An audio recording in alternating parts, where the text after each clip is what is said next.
Welcome back to the Comfee Mug channel. My name is Christian, and we struck gold the other day on stream in learning how to get the painterly look of Arcane in 3D with this simple technique. So grab your snacks, hit the like button and subscribe, and let me show you what I mean here. And I found something very interesting, very basic, that I think that anyone can implement. The idea behind this is adding those smaller details, but not giving them any thickness, is what really sells that painterly look. And so I started to look at more screenshots from Arcane. It seems to me that adding these intricate details, but giving them very little or not at all any thickness might give it a lot more of that painted sort of look. This in particular caught my eye. There is no thickness to any of it. It's just completely thin. And so I started to wonder, like, is the concept of the style in Arcane fragility?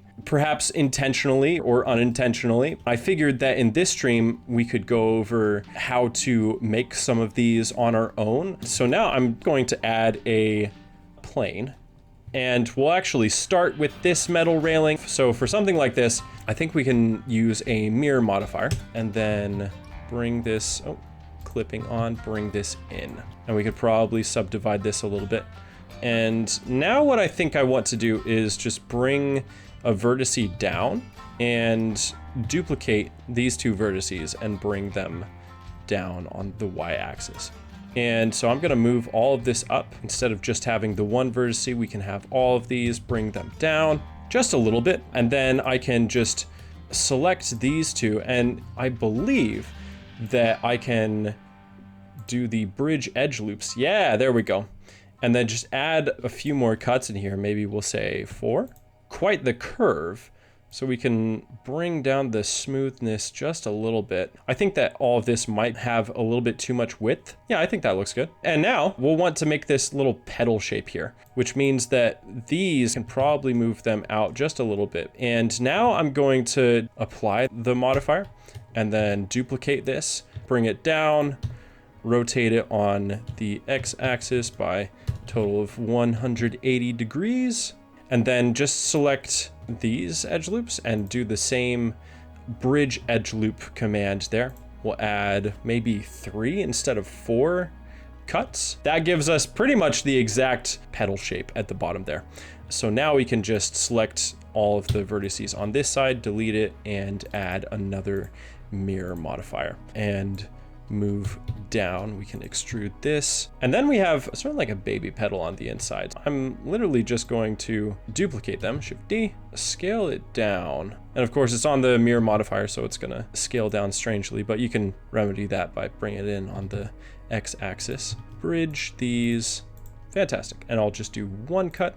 It looks like there's a little bit of an arch on the bottom as well, so we can just go ahead and extrude. If I'm looking at the grid here, just about halfway through this smaller square area, Shift D, bring it down, and I'm gonna rotate it on the z-axis. I'll actually get rid of those vertices, just bring this down slightly, connect those, E to extrude on the x-axis, there we go, and just extrude this once again on the x-axis. Cool. So now we have that. I think I'll just add an array modifier. And now theoretically you can just duplicate this using the array modifier as many times as you need to. And you could even put it on a curve modifier. Oh, thank you, H. I'm glad you like it. I'm very happy with how it's actually turning out now. I think this is doing exactly what we would need it to do for getting that fragile, as I called it earlier, arcane style. So let me actually give this a metal texture. There we go. Did you say eggs? I don't know why you said eggs, but it's funny. You said yes. You said eggs. Fantastic. Okay. And eventually what I want to do after we get the basic shape is to rough this up a little bit, make the shape of the railing more irregular, but I'll add another mirror modifier. And now I'm just going to extrude these inward. There we go. Okay. Not totally perfect, but then again, we don't want things to be totally perfect. We want things to have a little bit more character. Okay. H, why do you keep saying eggs? All right. Yeah. So now what I want to do is I'll have it go on a very interesting curve path. So let me just add a Bezier curve. Eggs railing? Oh, because it looks like an egg? That makes so much more sense to me now. This looks like a petal. What are you talking about? These are petals. They're not eggs. And I'm realizing I have a little bit more distance in between those, but it's fine. So now I'm going to add the Bezier curve. That works fantastically. Okay, so I think there are one of two ways that we can do this. We'll just add a curve modifier, and I'm going to select the Bezier curve. Oh, that worked first try. This is peak cinema right here. That shall be the end of my career. I will end on that high note. Thank you guys for tuning in. I'm just kidding. So what's interesting about this is I realized that I didn't shade this smooth, right? This is what it would look like shaded smooth. It seems like I need to actually recalculate the normals here. Recalculate outside, there we go, those are fixed. Because we have the painterly reflection, we have a little bit of those defined edges for the lines there. If you didn't want to shade this smooth and you wanted to shade it flat, it gives you those defined reflection edges as well. I think I like it a little bit better shaded smooth, but I may actually define reflection edges in here a little bit more. And this is pretty much the same metal texture that we created in a previous stream. So feel free to watch that one if you guys want to watch back, or check out the highlight video. Subscribe, thank you, H, yes. It is the third most important choice of your lives. By the way, the second most important choice of your lives is this here. All of my Patreon members that are $2 and above tier, I need you to vote on what assets you would like me to make for this month. Vote on this. I need all of your votes. I know there are more than 10 people who pay for these assets. Yeah, there's actually over 120 of you, and I'm so thankful for all of your support, especially my Eldermug members who do the most for keeping this channel alive here. So Patreon members, go vote, let me know what you want, and let's get back to the stream. So now what you would do if you have this locked into place, so I'm just gonna duplicate this, right? And hide the duplicated one. If you have your curve, we don't need to adjust the placement or the curve, right? Because if I wanted to, I could just bring this up, change where all of this stuff actually places. So if we have this locked into place, then we can just apply, we can apply, there we go.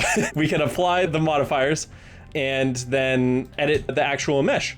And we can change the shapes of these. You guys have convinced me now. These eggs, we can change the shape of them slightly, and it doesn't have to, we don't have to spend too much time on all of these individually. We can do very big individual proportional editing stuff that has that fragile egg look. Arcane is one big egg.